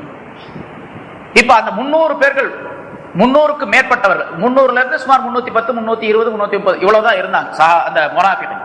ஸல்லல்லாஹு அலைஹி வஸல்லம் அவர்களுக்கு நல்லா தெரியும், அல்லாஹ் தஆலா சொல்லி கொடுத்திருந்தா இன்னன்னால் முனாஃபிகீன்கள் அப்படின்னு சொல்லிட்டு, இன்னன்னால் முனாஃபிகீன். ஏன்னு கேட்டா, ஸல்லல்லாஹு அலைஹி வஸல்லம் அவருடைய கடைசி காலத்தில் அவங்க மரணமாகக்கூடிய அந்த தருணத்தில் ஹஸரத் ஹுதைஃபா ரலியல்லாஹு தஆலா அன்ஹு அவர்களை கூப்பிட்டு, ஹுதைஃபா ரலியல்லாஹு தஆலா அன்ஹு அவங்களை கூப்பிட்டு இன்னன்னால் முனாஃபிகீன் என்று சொல்லி ஸல்லல்லாஹு அலைஹி வஸல்லம் அவங்களுக்கு ஒரு ரகசியமான செய்தியை சொல்லி தந்திருந்தார்கள். யார் யார் முனாஃபிக்குடைய தன்மை உடையவர்கள் யார் யார் என்பதை பற்றி ஹுதைஃபா ரலியல்லாஹு தஆலா அவர்களுக்கு பிரத்யேகமாக நபி அவர்கள் அறிவை சொல்லி கொடுத்திருந்தார்கள். ஹஜ்ரத் உமர் ரலியல்லாஹு தஆலா அவருடைய ஆட்சி காலத்தில் கேட்டாங்க, ஸல்லல்லாஹு அலைஹி வஸல்லம் உங்கள்ட்ட வந்து முனாஃபிக்னு சொன்னாங்களே, இப்ப மதீனாவுல யார் யார் முனாஃபிக் இருக்கிறாங்க சொல்லுங்களேன் அப்படின்னு. ரசூலுல்லாஹ் ரகசியமா சொல்லி கொடுத்திருக்காங்க, அந்த ரகசியத்தை வெளியிடக்கூடாது, வெளியிடும் துரோகம், அதனால சொல்ல மாட்டேன் அப்படின்ட்டாங்க. சொல்ல மாட்டேன்ட்டாங்க, யார் முனாஃபிக்னு நான் சொல்ல முடியாது அப்படின்ட்டாங்க. அப்படி சொன்னா உமர் ரலியல்லாஹு என்ன பண்ணுவாங்க, உடனே ஆளை கூடுவாங்க, உடனே தலை வீஸ் அப்படின்றாங்க, கத்தல் செய்யறாங்க. அதனால சொல்ல மாட்டேன்ட்டாங்க. அதனால உமர் ரலியல்லாஹு தஆலா என்ன பண்ணுவாங்க, யாராவது மதீனாவுல மௌத்தானால், இறந்து விட்டால் அந்த ஜனாசாவில ஹுதைஃபா கலந்து கொள்ளுகிறாரா அப்படின்னு பார்ப்பாங்க. ஹுதைஃபா ரலியல்லாஹு தஆலா கலந்து கொண்டுதான் இவங்களும் போய் ஜனாசா தொழுக வைப்பாங்க. இல்லைன்னா அவர் வரலைன்னா கலந்து கொள்ள மாட்டாங்க, தொழுக வைக்க மாட்டாங்க. ஏன்னு கேட்டா அந்த ஜனாசா முனாஃபிக்குடையது அப்படின்னு அர்த்தம். முனாஃபிக்குடைய ஜனாசாவுக்கு ஹுதைஃபா ரலியல்லாஹு தஆலா அவர்கள் வரமாட்டார். இப்ப அந்த முனாஃபிகீன்கள் யார் யார் என்பதை பற்றி ஹுதைஃபா ரலியல்லாஹு தஆலா அவர்களுக்கு சொல்லி கொடுத்த ஸல்லல்லாஹு அலைஹி வஸல்லம் அவர்களுக்கு முனாஃபிகீன்கள் பற்றி நல்லா தெரிஞ்சிருக்கு. ஹுதைஃபாவுக்கு சொல்லிக் கொடுக்கும்போது, ஒரு சஹாபிக்கு சொல்லிக் கொடுக்கும்போது ரசூலுல்லாஹ்வுக்கு எப்படி தெரியும், இன்னும் அதிகமா தெரியும். அப்ப பின்ன ஏன் பேசாம இருந்தாங்க அப்படின்னு கேட்டா, அந்த சூழ்நிலையை கவனித்து. இப்ப அந்த முனாஃபிகீன்களை எல்லாம் கூப்பிட்டு வச்சு எல்லாத்தையும் கத்தல் பண்ணிட்டாங்கன்னு வச்சுங்க, இன்னைக்கும் பேசிக்கிட்டு இருப்பாங்க. நீ சும்மா இருக்கும் போதே பேசுறான், வாளால் பரப்பப்பட்டது அப்படின்னு சொல்லி சொல்றான். இன்னைக்கு சொல்லுவான், இப்படி ஒரு 300 பேரை ஒரே சமயத்தில் அந்த முகமது கொலை செஞ்சாரு, வரலாற்றில் குறிக்கப்பட்டிருக்குது அப்படிமா. இது உலகமெல்லாம் ஸல்லல்லாஹு அலைஹி வஸல்லம் அவர்கள் உலகம் இருக்கும் வரைக்கும் அவருடைய பெயர் காப்பாற்றப்பட வேண்டும் அப்படிங்கிறதுக்காக வேண்டியும், பிறகு அந்த நேரத்தில் அந்த கத்தல் செஞ்சிருந்தாங்க, அவங்களுக்கு ஏதாவது தண்டனைகள் கொடுத்திருந்தாங்க அப்படின்னு வச்சுங்க, அப்ப மக்களுக்கு மத்தியில் குழப்பம் ஏற்பட்ட போயிரு. இவங்க தான் சொல்றாங்களே ஈமான் கொண்டோன்னு சொல்றாங்க, அப்புறம் ஏன் இவரை போய் வெட்டணும் அப்படின்னு அப்பவே அங்கேயே கேட்பாங்க. மூமின்களே சில பேர் கேட்பாங்க. நம்ம சொல்றோம்ல, ஏன்பா நீ தப்பு செஞ்சியா, சினிமாவுக்கு போனையா அப்படின்னு கேட்கறான். நான் போகவே இல்லைங்க அப்படின்னு. அவன் ஒரு ஆளா அடிக்கிறான், அந்த சினிமாவுக்கு போனாரு அப்படின்னு சொல்லிட்டு, ஏன்பா அவர் தான் சினிமாவுக்கு போகலன்னு சொல்றாரு, சொல்லும் போது விட்டுற வேண்டியதானே அப்படின்னு நம்ம சொல்றோமா இல்லையா? அது மாதிரி அவன் தான் ஈமான் கொண்டோன்னு சொல்றாங்களே, ஆமன்னா அப்படின்னு சொல்றாங்களே ஈமான் கொண்டோன்னு சொல்லிட்டு, அப்படியே போய் இவரை போய் கத்தல் பண்றாரு, இவருக்கு ஏன் தண்டனை கொடுக்குறாரு அப்படின்னு மூமின்களுக்கு மத்தியிலே, முஸ்லிம்களுக்கு மத்தியிலே குழப்பம் ஏற்பட்டு போயிடும், பிரச்சனை ஆயிடும். ஈமான் கொண்டவர்கள் அதிலிருந்து சரிந்து விடக்கூடிய நிலை ஏற்பட்டு விடும். அதனாலதான் தண்டனை கொடுக்கவே. ஆனா யார் யாருன்னு ரசூலுல்லாஹி ஸல்லல்லாஹு அலைஹி வஸல்லம் நல்லா தெரியும், எல்லா மனிதர்களையும் தெரியும். அது இப்படி விட்டு இருந்ததுக்கு காரணம் என்னன்னு கேட்டா, ஆகிரத்திலே இவர்களுக்கு கொடுக்கப்படக்கூடிய தண்டனை கொஞ்சம் அதிகமா கொடுக்கணுங்கிறதுக்காக வேண்டி. காபிர்களுக்கு, குற்றவாளிகளுக்கு, பாவம் செய்யக்கூடியவர்களுக்கு இந்த உலகத்தில் அதிகமான வயதை கொடுத்து அதிகமான சுகபோகத்தோடு வைத்திருப்பது ஆகிரத்தில் அவர்களுக்கு தண்டனை அதிகமாக்குவதற்காக வேண்டித்தான். அல்லாஹ் தஆலா குர்ஆன்ல வேறொரு இடத்துல அதை சொல்லி காட்டுகின்றான். வலா யஹ்ஸபன்னல்லதீன கஃபரு அன்னமா நும்லி லஹும் கைருன். அவர்களுக்கு நாம் தாமதம் கொடுத்திருப்பது, தவணை கொடுத்திருப்பது அது நல்லது என்பதாக நினைத்துக் கொள்ள வேண்டாம். அவர்கள் பல் ஹுவ ஷர்ருல் லஹும், அது அவர்களுக்கு தீமைதான் என்பதாக அல்லாஹ் தஆலா சொல்லுகின்றான். தீமைதான். அதுபோன்று அல்லாஹ் இங்கே சொல்லுகின்றான், யமுத்துஹும், அல்லாஹ் தஆலா அவர்களை ஃபீ துக்யானிஹிம் யஅபஹூன், அவர்களுடைய வழிகேட்டிலேயே, அவர்களுடைய அட்டகாசங்களிலேயே அவர்களை தடுமாறக்கூடியவர்களாக அவர்களுக்கு தவணை கொடுத்து இருக்கின்றான் அல்லாஹ் தஆலா அவர்களுக்கு. அவர்களுக்கு தவணையை கொடுத்து இவர்கள் செய்யக்கூடிய அட்டகாசம், அட்டூழியங்கள், அநியாயங்கள் இவையெல்லாம் அதிகமாகட்டும், அதிகமாக தண்டனைகளும் இவர்களுக்கு அதிகமாகட்டும் என்பதற்காக அல்லாஹ் தஆலா விட்டு வைத்திருக்கின்றான். நம்ம சொல்றோம் சாதாரணமா அவரை விட்டு பிடிப்போம் கொஞ்சம் அப்படின்னு சொல்லிட்டு, அவ்வாறு விட்டு பிடிப்பான் அல்லாஹ். விட்ட பின்னால் பிடிப்பது, அவனை அப்படியே விட்டுட்டு அப்புறம் பிடிக்கிறது. யமுத்துஹும் அவர்களுக்கு அல்லாஹ் தஆலா தவணை கொடுத்திருக்கின்றான் அல்லது நீளமான வயதை கொடுத்திருக்கின்றான். ஃபீ துக்யானிஹிம் யமஹூன் அவர்களுடைய வழிகேட்டிலேயே அவர்கள் தடுமாறக்கூடியவர்களாக இருக்கும் நிலைமையில் அவர்களுக்கு வயதை நீளமாக்கி கொடுத்திருக்கின்றான் என்பதாக சொல்லுகின்றான். இது உலகத்திலே அது மாதிரி தவறு செய்யக்கூடியவர்களுக்கு, காபிர்களுக்கோ பாவம் செய்யக்கூடியவர்களுக்கோ அதிகமான தவணையையும் அதிகமான சுகபோகங்களையும் கொடுத்து விடுவதை கொண்டு மூமினான மனிதர்கள் ஏமாந்து விடக்கூடாது அப்படிங்கறதை அல்லாஹ் தஆலா சொல்றோம். நம்ம பாக்குறோம்ல, சாதாரணமா என்ன ஹஜ்ரத் வட்டி தான் வாங்குறான், அவன் தான் சுகபோகமா இருக்கிறான் அப்படின்னு சொல்றாங்க. மூமின்கள் நம்ம எல்லாம் நல்ல ஆளுன்னு சொல்றோம், அல்லாஹ்வுக்கு ரொம்ப பிரியமான நம்ம கஷ்டப்பட்டுக்கிட்டு இருக்கிறோம் அப்படின்னு ரொம்ப பேர் சொல்றாங்க. சில பேர் படிச்ச ஆளுங்க கூட சொல்றாங்க, விஷயம் தெரிஞ்ச ஆளுங்க கூட சொல்றாங்க. விஷயம் தெரிஞ்சவங்க சொல்ல முடியாது, சொல்லக்கூடாது. ஏன்னு கேட்டா இந்த உலகம் எப்படிப்பட்டது, யாருக்கு அல்லாஹ் உலகத்தை கொடுப்பான் அப்படிங்கிறது தெளிவான விஷயம். யாருக்கு அல்லாஹ் உலகத்தை கொடுப்பான் என்பது தெளிவான விஷயம். அதனால படித்த சில மனிதர்களும் கூட, விவரம் தெரிந்த மனிதர்களும் கூட, என்ன ஹஜ்ரத் இவ்வளவு கஷ்டமா இருக்குது, அல்லாஹ் தொழுகிறேன், நோன்பு வைக்கிறேன், எல்லாம் தான் செய்யறேன், தஸ்பீஹ் ஓதுறேன், ஜிக்ர் செய்யறேன், தஹஜ்ஜத் தொழுகிறேன், அப்போ கூட காசு வர மாட்டேங்குதே அப்படிங்கிறது. இப்ப தஹஜ்ஜத் தொழுதா காசு வரணும்னு அர்த்தமா? கஷ்டப்படுறது அப்படிங்கிறது மூமினானவர்களுக்கு சொந்தமானது. அது ஸல்லல்லாஹு அலைஹி வஸல்லம் அவர்கள் சொல்லுகின்றார்கள், உலகத்திலேயே அதிகமாக துன்பத்தை அனுபவித்தவர்கள் யாருன்னு சொன்னா நபிமார்கள் தான். நபிமார்கள் தான்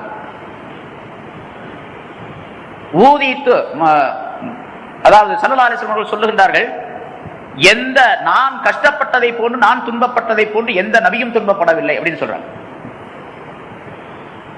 நபி நூஹ் அலைஹிஸ்ஸலாம் அவர்களுக்கு அல்லாஹ் தஆலா 950 ஆண்டுகள் பிரச்சாரம் செஞ்சாங்க. 950 ஆண்டுகள் பிரச்சாரம் மட்டும். பிறகு அவங்க அதுக்கு முன்னால நபியாக ஆக்கப்பட்ட காலம் ஒரு காலம், அவருடைய இந்த கப்பல்ல போய் அதுக்கு பின்னால் தங்கி வந்த காலம் வேற. ஆக மொத்தமாக அவர் 1050 ஆண்டுகள் உலகத்தில் ஜீவித்திருந்தார்கள் என்றால் சொல்லப்படுகின்றது. 1050 வருஷம் பிரச்சாரம் செய்தது மட்டும் 950 வருஷம் அல்லாஹ் தஆலா குர்ஆன்ல சொல்லி காட்டுகின்றான். இப்ப இந்த 950 வருஷத்துல எவ்வளவு கஷ்டப்பட்டிருக்கணும் அவங்க. ஸல்லல்லாஹு அலைஹி வஸல்லம் 23 வருஷத்துல எவ்வளவு கஷ்டப்பட்டாங்க. அப்போ அவங்க 950 வருஷமா அந்த மக்களிடத்துல பிரச்சாரம் செய்யும்போது எவ்வளவு கஷ்டப்பட்டிருக்கணும். அல்லாஹ் தஆலா தான் விரும்பி நபியாக ஆக்கி இருக்கின்றான். நபியாக மட்டுமல்ல ரசூலாக ஆக்கி இருக்கின்றான். ரசூலாக மட்டுமல்ல ரொம்ப உறுதி படைத்த நபிமார்களிலே ஒருவராக, உலுல் அஸ்மில ஒருவராக அவரை ஆக்கி இருக்கின்றான். அப்படிப்பட்ட நூஹ் அலைஹிஸ்ஸலாம் அவர்களுக்கு இவ்வளவு பெரிய கஷ்டம் அப்படின்னு சொன்னா மத்தவங்கள ஸல்லல்லாஹு அலைஹி வஸல்லம் சொல்றான், நபிமார்கள் தான் சிரமப்படக்கூடியவர்களிலே மிக அதிகமாக சிரமப்படக்கூடியவர்கள். சும்மல் அம்சலத்தல் அம்சல, அவர்களை போன்று யார் இருக்கின்றார்களோ அவர்களுக்கெல்லாம் அதுக்கு அடுத்த நிலை கிடைக்கும். அதாவது உலகத்துல கஷ்டங்கள் ஏற்படத்தான் செய்யும். அந்த கஷ்டங்களை வைத்துக் கொண்டு நம்ம எடை போட்டு விடக்கூடாது. இந்த உலகம் அவர்களுக்கு இருக்கின்றது, நமக்கு கிடைக்கலையே அப்படின்னு சொல்லிட்டு ஏமாந்து விடக்கூடாது என்பதை ஸல்லல்லாஹு அலைஹி வஸல்லம் எச்சரிக்கை செய்கின்றார்கள். அதனால இந்த யமுத்துஹும் ஃபீ துக்யானிஹிம் என்ற இந்த ஆயத்தின் மூலமாக ஒரு மனிதனுக்கு வயது நீளமாக கொடுக்கப்பட்டு அதிகமான சுகபோகங்களோடு வாழக்கூடிய நிலையை பார்த்து யாரும் ஏமாந்து விடக்கூடாது. அதிகமான பொருள், புள்ளகுட்டிய, நிறைய கூட்டம், குடும்பத்தார்கள், அவருடைய வசதிகள், வாய்ப்புகள் இவையெல்லாம் பார்த்து ஏமாந்து விடக்கூடாது. அல்லாஹ் தஆலா ஜஅலல்லாஹு லிஅதுபிஹி ஃபித் துன்யா மாலம் மம்தூதா வலிஹி ஃபில் ஆখিরাতি லில்லம் மம்தூதா அப்படின்னு ஒருத்தர் சொல்றார். அல்லாஹ் தஆலா உலகத்திலே தன்னுடைய எதிரிகளுக்கு மிக அதிகமான பொருளை கொடுத்து விடுவான். ஆகிரத்திலே தன்னுடைய வலிமார்களுக்கு, தன்னுடைய நேசர்களுக்கு லில்லம் மம்தூதா நீளமான நிழலை அல்லாஹ் தஆலா தருவான். நிழலை தருவான் அப்படின்னு சொன்னா சொர்க்கத்திலே ஒரு பெரிய அந்தஸ்தை தருவான் அப்படிங்கிறார். சொர்க்கத்திலே ஒரு மரம் இருக்கின்றது, ஸல்லல்லாஹு அலைஹி வஸல்லம் அவர்கள் சொல்லுகின்றார்கள்.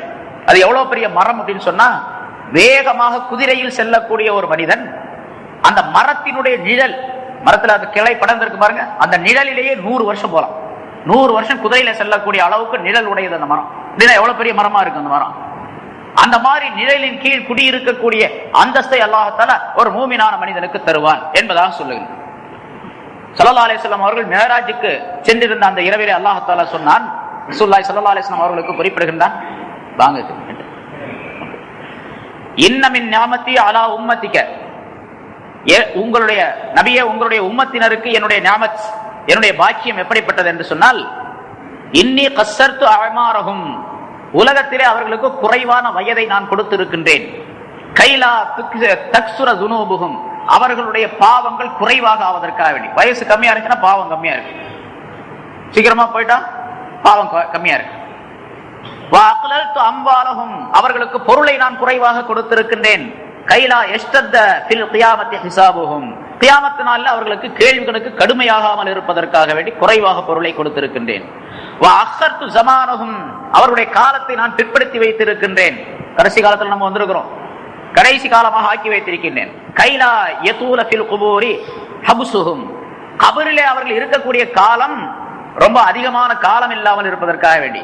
ஆதம் அலைஹிஸ்ஸலாம் காலத்துல மௌத்தானவங்க இன்னும் கபர்லயே இருந்துட்டு இருக்காங்க, அதாவது அந்த ஆலமுல் பர்ஸக் என்ற உலகத்துல இருந்துட்டு இருக்காங்க. இப்ப நம்ம இப்ப மௌத்தாகிறோம்னு வச்சுங்க, ஆதம் அலைஹிஸ்ஸலாத்திலிருந்து கிட்டத்தட்ட 10,000-12,000 வருஷத்துக்கு பின்னால மௌத்தாகிறோம். இப்ப கியாமத் நாள்ல எழுப்பப்படக்கூடிய நேரத்துல நம்ம சீக்கிரம் எந்திரிச்சிடும். நம்மளுடைய கபர்ல இருக்கக்கூடிய காலம் ரொம்ப கம்மி, குறை. அப்படி கபர்ல இருக்கக்கூடிய காலம் குறைவாக இருப்பதற்காக வேண்டி அவரை கடைசி ஜமான்ல அனுப்பி இருக்கிறேன். இது நான் செய்திருக்கக்கூடிய உங்களுடைய உம்மத்தினருக்கு செய்திருக்கக்கூடிய 3 பெரிய ஞாபகத்துகள் என்று அல்லாஹ் தஆலா சொல்லி காட்டுகிறார். 3 பெரிய ஞாபகத்.